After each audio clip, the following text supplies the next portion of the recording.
Qatar के jail में बंद 8 भारतीयों को वहां की अदालत ने फांसी की सजा सुनाई है, जिसको लेकर भारत ने कड़ी आपत्ति जाहिर की है। बता दें कि ये सभी भारतीय नौसेना के रिटायर्ड अफसर हैं, जो इस समय कतर में हैं। इन पर इजराइल के लिए जासूसी करने का आरोप है। इन लोगों को पिछले साल सितंबर में गिरफ्तार किया गया था। एक वक्त कतर प्रशासन उन्हें रिहा करने वाला था, लेकिन कतर ने आखिरी मौके पर अपना फैसला बदल दिया था। अब सवाल आता है कि क्या भारत सरकार अपने नागरिकों को बचा सकती है? क्या कहता है अंतर्राष्ट्रीय कानून? तो चलिए सब बताएंगे आपको बारी बारी से। सबसे पहले जल्द जान लेते हैं कि कतर ने जिन 8 भारतीयों को लेकर यह फैसला लिया है वे कौन हैं और कतर में क्या करते हैं। दरअसल ये सभी ऑफिसर भारतीय नौसेना में अलग अलग पोस्ट पर काम कर चुके हैं।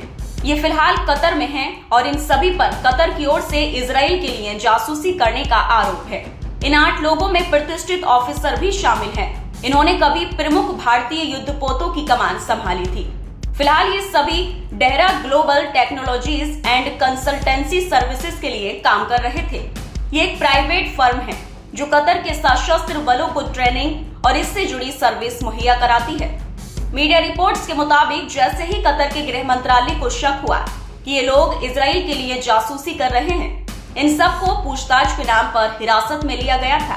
फिर 1 महीने बाद कतर प्रशासन ने उन्हें रिहा करने का फैसला किया था, लेकिन अचानक अगले आदेश तक के लिए जेल में डाल दिया गया था और अब 26 अक्टूबर यानी गुरुवार को इन 8 पूर्व नौसेना के अफसरों को मौत की सजा सुना दी गई।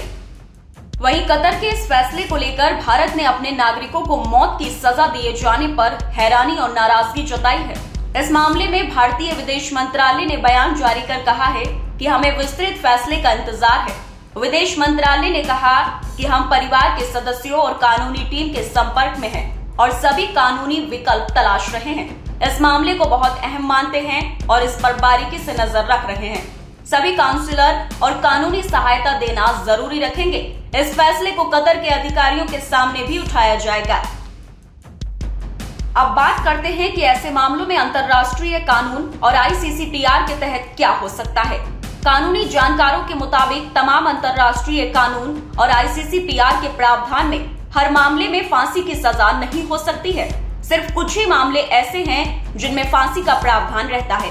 इसी वजह से फंसे भारतीयों के पास भी कई विकल्प खुले हुए हैं। अभी तो इस फैसले के खिलाफ कतर की ऊपरी अदालत में भी जाया जा सकता है। अगर वहां से भी रास्ता नहीं निकलता है तो मदद के लिए अंतर्राष्ट्रीय अदालत तो मौजूद है ही। इसके अलावा भारत के इस समय कतर के साथ रिश्ते ठीक चल रहे हैं। ऐसे में राजनयिक दबाव भी बनाया जा सकता है। NGO और सिविल सोसाइटी के जरिए भी इस मुद्दे को वैकल्पिक मंचों पर उठाया जा सकता है, यानी कि भारत सरकार की तरफ से अभी इन नौसैनिकों की जान को बचाया जा सकता है। फिलहाल इस खबर में इतना ही। बाकी अपडेट के लिए बने रहिए न्यूज टाइम के साथ।